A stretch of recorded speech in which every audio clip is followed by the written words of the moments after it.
Was Paul Heyman betraying Roman Reigns at WrestleMania 41 justified? Here's what WWE fans believe. Hello guys. Welcome back to my channel. I am Jennifer. Have a nice day. For the WWE family latest news update, please subscribe the channel and press the bell icon. One of the most talked about moments of WrestleMania 41 was Paul Heyman betraying his close friends Roman Reigns and CM Punk to align himself with Seth Rollins and help him win the triple threat match. In the last 2 weeks, a new member, Braun Breaker, has joined their team, and they have established their dominance by destroying Reigns, Punk, and Sami Zayn since. On the May 5th episode of Raw, the Hall of Famer tried to justify betraying his tribal chief, sparking mixed reactions from fans. In 2020, Paul Heyman joined Reigns to form one of the most legendary manager-wrestler duos in WWE history. Later, famous names like the USOs, Sami Zayn and Solo Sikoa, joined them to form the dominant faction, the Bloodline. Heyman played a huge part in the tribal chiefs and his bloodline's success, but the wise man shocked everyone recently by turning on his friend. He tried to justify his action this Monday during a segment with the World Heavyweight Champion, Jey Uso. The wrestling veteran explained that he helped Reigns become who he is today and helped him create the history with his 1316-day-long title reign. But the OTC lost his undisputed WWE Championship last year at WrestleMania XL to Cody Rhodes, after being distracted by Rollins, who was also in the ring during the closing moments. Heyman then reminded fans that after that historic bout, Reigns suddenly disappeared, leaving him to Sikoa, who took over the Bloodline, added new members, and also laid his hands on the veteran. While the OTC later returned at SummerSlam and his wise men helped him in the Civil War, Heyman believes he only came back to reclaim the Ulafala, a necklace that represents his tribal chief status. These were the arguments Heyman put forth this Monday to justify his actions at WrestleMania. But fans seem to have mixed opinions about it, with some agreeing with him while others share contrasting thoughts. Nah, Roman saved Paul like 5 times and made him relevant, wrote this fan. One fan seemed to agree with the legend, writing, "No, Paul really did make Roman look like the bad guy BC. Paul really did save Roman's career." Another user commented, "Finally, hold Roman accountable." While many think Heyman's justification isn't valid, one user pointed out that fans at least got answers. Unlike the John Cena, The Rock storyline, at least we got answers. Still don't know why Cena sold his soul to The Rock. Another fan agrees with the Hall of Famer to some extent, but argues that the tribal chief did return last year to avenge him. I do agree with him, but he did come back to avenge what happened to Paul and Jimmy and become the tribal chief again.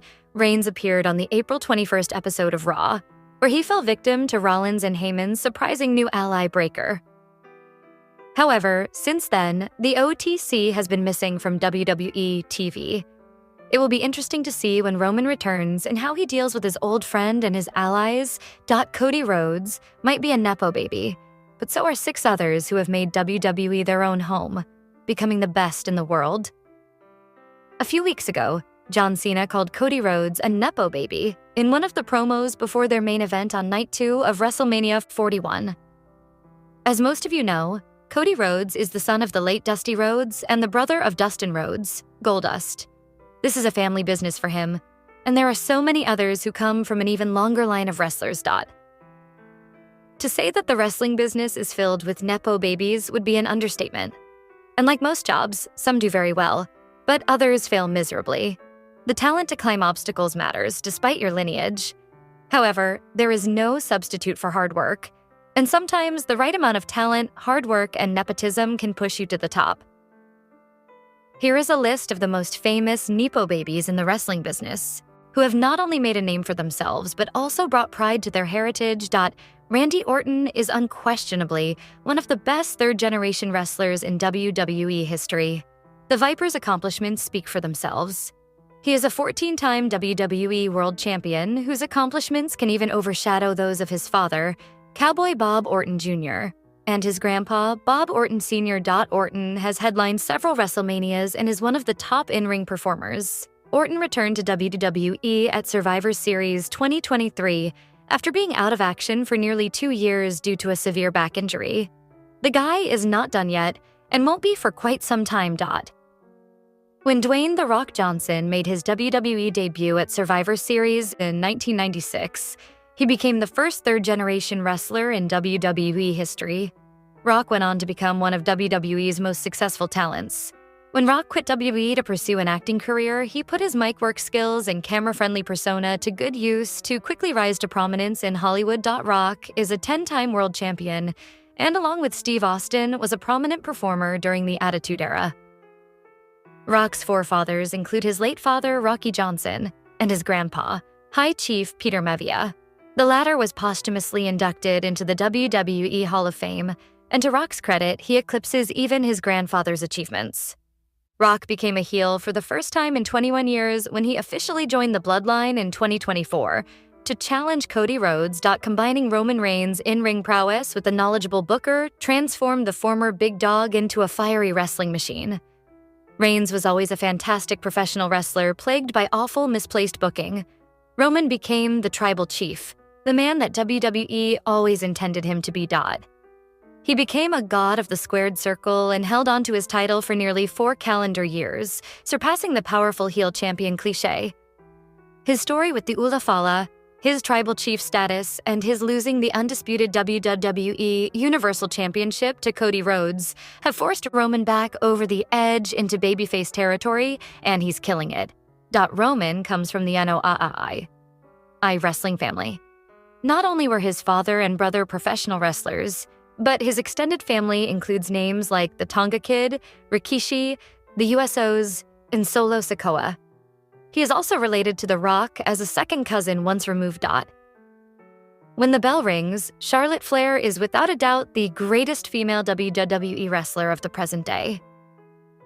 As a skilled technical wrestler, the Queen can effortlessly fly through the air like a lucha libre great, wear down a knee in seconds, and have such powerful muscles that even a normal slam or bomb has more punch than Paul White.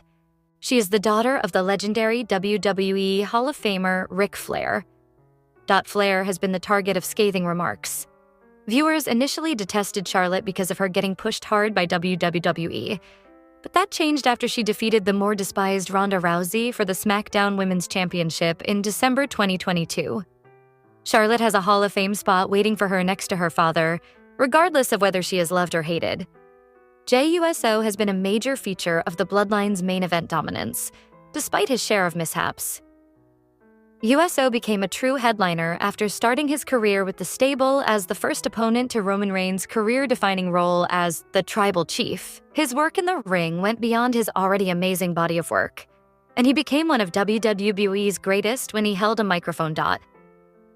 When he left the group in 2023, his outcomes were not entirely positive.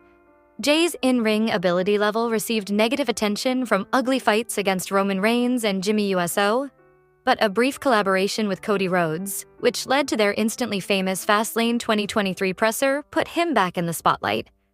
Now he is a former IC champion and the 2025 Royal Rumble winner. It was a successful singles run indeed. He is no Cody Rhodes, but he has made his name. From the moment Dominic Mysterio signed a WWE contract, it was obvious that he would turn against his father, Rey Mysterio. It was impossible to predict how much heat he would get as Dirty Dom. He turned into the perfect example of what a great professional wrestling villain should be, from a dull generic babyface to a bitter nepo-kid. As demonstrated by his 2 tenures as NXT North American Champion in 2023, he has also become a strong wrestler. He had fun matches with Wes Lee, Trick Williams, and Dragon Lee as he was transforming the stable game on Monday Night Raw with the Judgment Day. The most significant talent acquisition in professional wrestling history may have been Cody Rhodes' April 2022 decision to leave All Elite Wrestling and return to WWE. With Paul Levesque taking over creative responsibilities that July and altering the fundamentals of WWE, the American Nightmare is hailed as the beginning of the organization's current era. With regular viewership, ticket sales, and merchandising records broken, bidding wars won. Julia, Stephanie Vacher, et al., and a shift to Netflix. In January 2025, WWE is at its hottest ever apex. It may be argued that none of this would have happened if Cody Rhodes hadn't altered, let alone completed, the plot.